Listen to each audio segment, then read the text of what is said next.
Good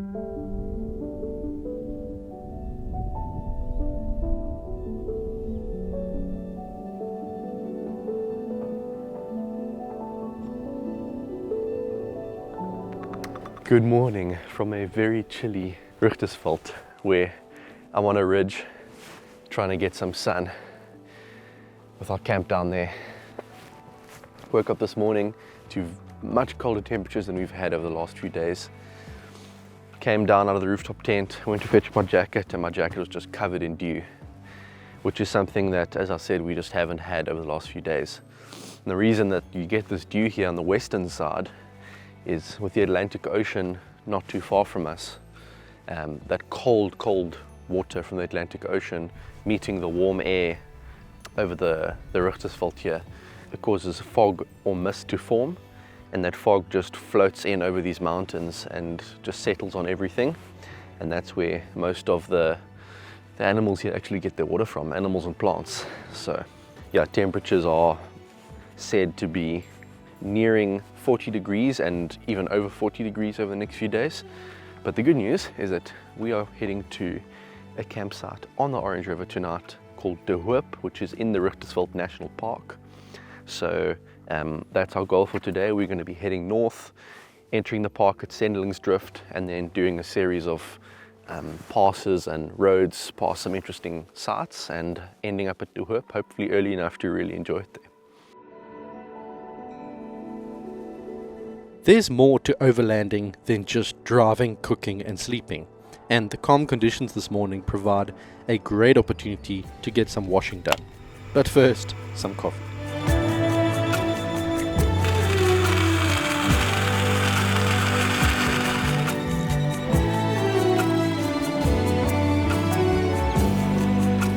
So this is our washing up system here, and the way it works is very simple. We carry extra water with us that's not drinking water that we can use for showering and washing up. We pour it in this bucket, connect our gas bottle to the geyser, put anything that we need to wash over there, and then it's as simple as coming to this switch panel, hitting number 2,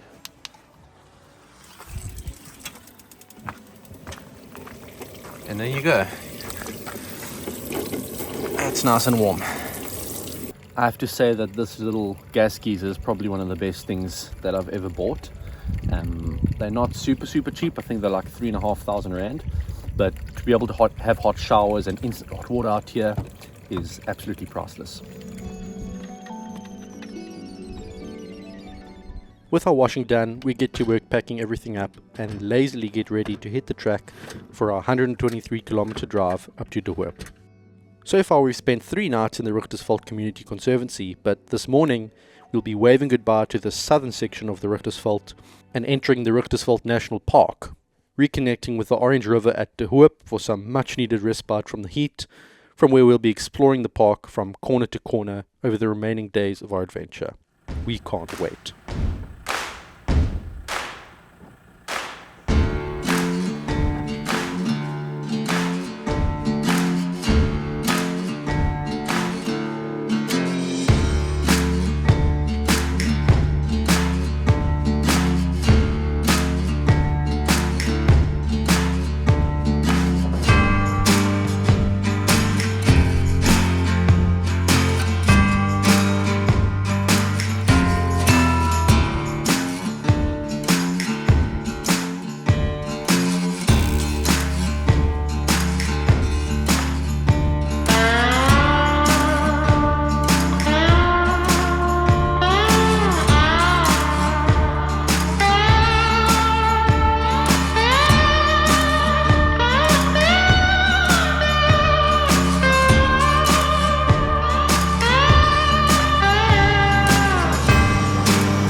Okay, we've now turned onto the main road that runs up towards Sendelingsdrift, which is the entrance point into the national park that we'll be going through.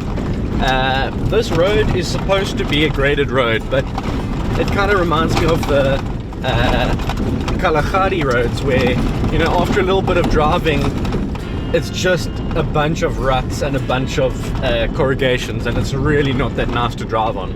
So we're driving about 60, 70 k's per hour at the moment, but that's about as fast as we'll go on this. It's not in great condition, so yeah, it might be a bit slower than we expect, but we're still making good time. It's only 20 past 8, so I would expect we'd get there around 10 o'clock and we can restock in Sendelingsdrift, check in, and make our way towards De Hoop.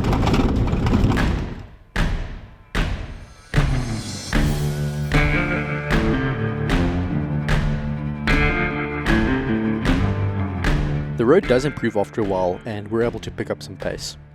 This road continues north, gaining some elevation as it goes, and then suddenly loses 300 meters of elevation on a long sandy slope with the mountains of the national park in front of us. One of the things I love most about this part of the country is the total contrast between the extremely flat sandy plains and the rugged rocky mountains. On these flat plains we find the vegetation transitioning from succulents to grass to open desert as the altitude changes. It's just crazy to see. So this is where we are right now at this intersection here. So we'll continue up on the graded road to Sendelingsdrift. We'll stock up on everything we need for the next few days over there, and then we'll take these series of passes: Swartpoort Pass, Halfmens Pass, Penkop Pass, Akkedis Pass, and then we'll head here to De Hoop campsite. So this part will be slow, this part will be fast, and yeah, looking forward to it.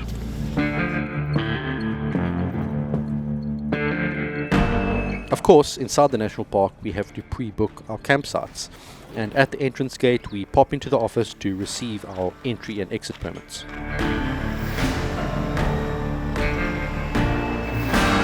We had a good laugh in the entrance office there while we were filling in our details. We asked them what's the busiest time of the year, and they laughed. And they said sometimes they sit there for a whole week and not a single person comes into the park for a whole week. But they did say that because there's a lot of mines in this area, they have miners that come through, and they've obviously got to check the miners. So they said that keeps them sane.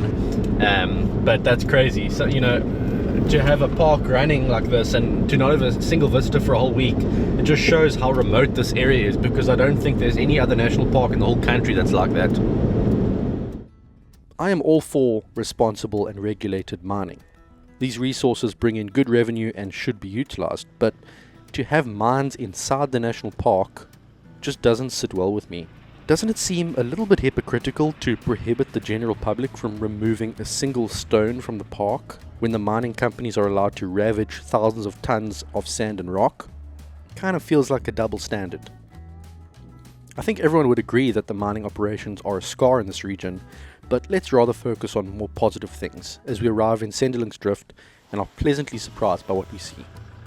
The town stands primarily to serve the national park, and Sandparks has done a great job of making use of the space, putting up boards all over the place to share information about the region and its inhabitants.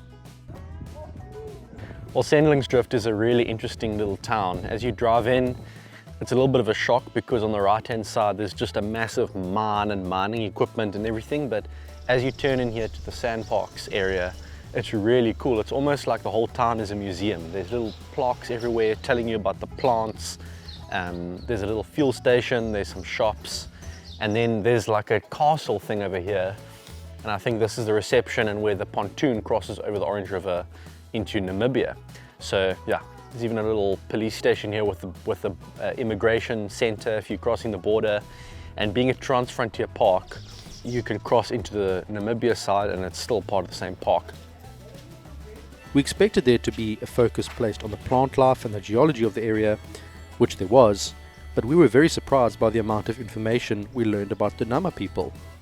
What we didn't know before we came here is that Sandparks actually allows the Nama people to live their traditional nomadic lifestyle inside the park, and it's awesome to see that efforts are being made to conserve this dying culture. But more on that later.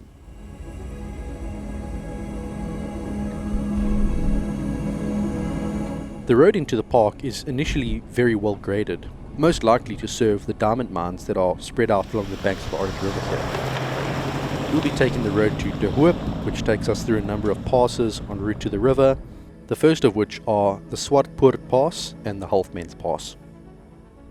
Swartpoort Pass is not very technical and is home to a number of very old shepherd's bushes, which have probably shaded Nama shepherds and their flocks for hundreds of years.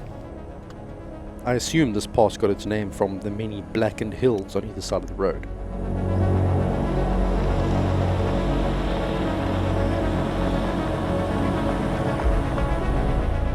The next is Halfmens Pass, named after the iconic Halfmens trees that can be found in this area. But we weren't lucky enough to spot this very rare plant on this particular day. I'm starting to think these Halfmens trees are a myth, because we've been through 2 Halfmens viewing areas and we haven't seen any of them, and we've been looking really hard.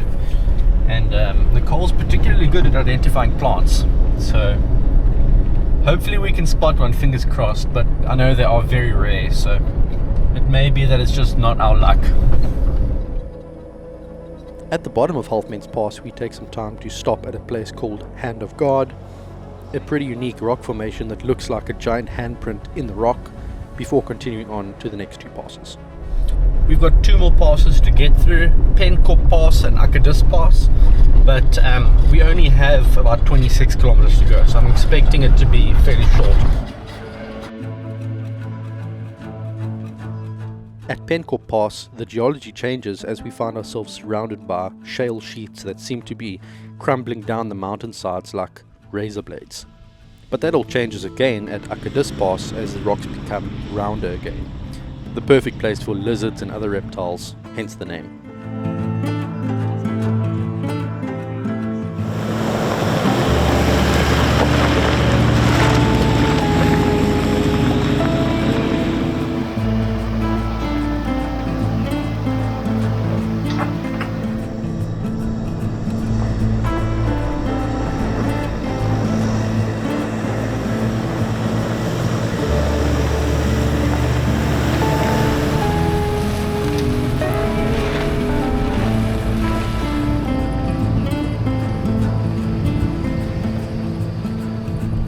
The summit of Akkedis Pass is the highest point in our drive today at 572 meters above sea level, and from here it's a long, slow descent as we lose about 500 meters en route to De Hoop.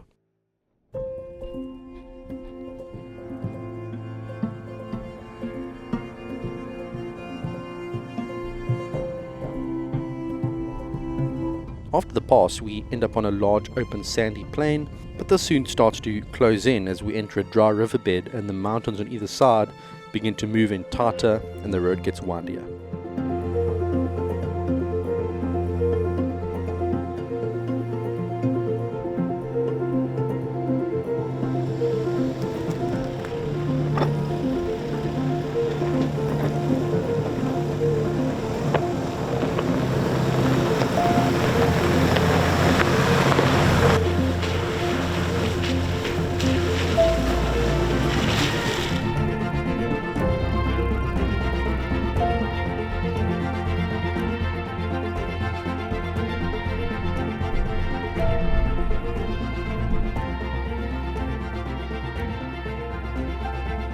It's so good to be back on the Orange River, this artery of life twisting through one of the thirstiest places on the continent.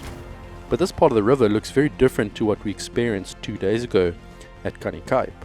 Over here, the river is flowing a bit faster and is spread over a much wider area, breaking up into many shallow branches that fan out over the rocks and create green islands in the middle where animals can thrive.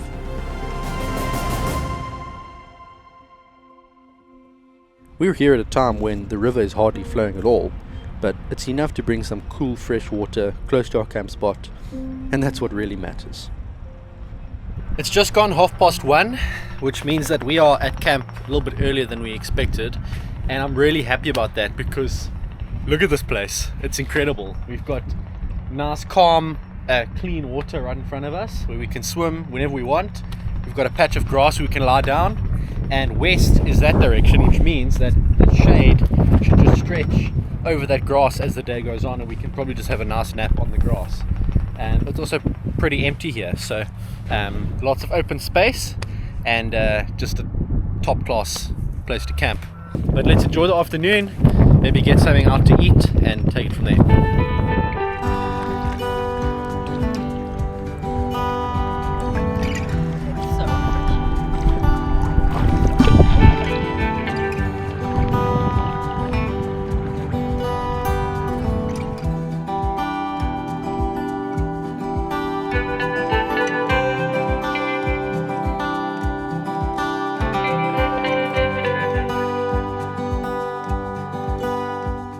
It's hot today. Just gone 5:20 p.m. and still 42 degrees Celsius, which is cooking. So I'm just kind of sitting in the shade here on the grass and trying to stay cool, hanging out with the goats. If you're wondering why there are goats here, it's because although this is a national park, national parks are set up to conserve, and it's not just conserving nature, it's also conserving culture. So they've obviously allowed the local Nama people who've been herding animals here for many generations to keep doing the same thing, which I think is great. An added bonus is that they keep the grass nice and short, and the short grass here is like a nicely manicured lawn. So that's awesome. But yeah, the temperature is starting to drop a bit. Yeah, hopefully by the time the sun sets, it's nice and calm and cool. We can get a fire going right over there and get ready for dinner.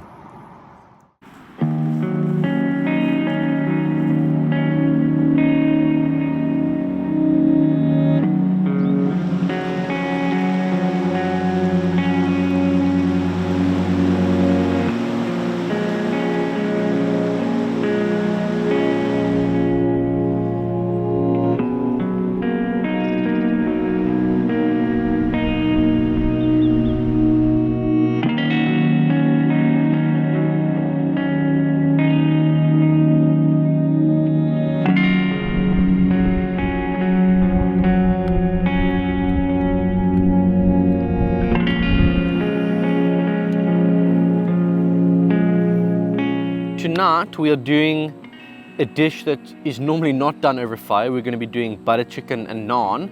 It's kind of a double classic at this point. We've done that on most of our trips, but we're going to do things a little bit different today. Nicole and I have been really pushing ourselves to start cooking more in cast iron pots and pans. So tonight we're going to be trying to do the butter chicken in the potjie, and then we're going to experiment a little bit and possibly try cook the naans on the underside of the potjie lid. For those of you who don't know, the potjie lid is actually shaped like a pan, and the whole idea is that you can actually put it on the coals and cook like that. So we'll see how it turns out, but it's always good to push yourself and try new things. You never know, you might find something that you really like.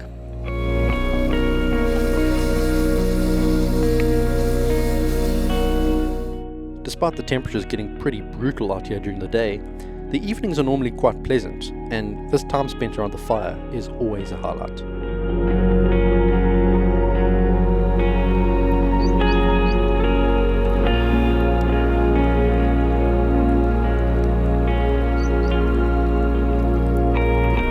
Oh, it's looking good. Well, that's a wrap on another fantastic day out here in the middle of nowhere. This turned out better than we expected, especially the cooking on the pot lid on the coals. The naans turned out perfect. So we're gonna enjoy this. We're gonna go have a nice shower in the little shower facility here, and we're gonna get to bed. Once again, thanks for watching. If you enjoyed it, please consider subscribing. We'll see you on the next one.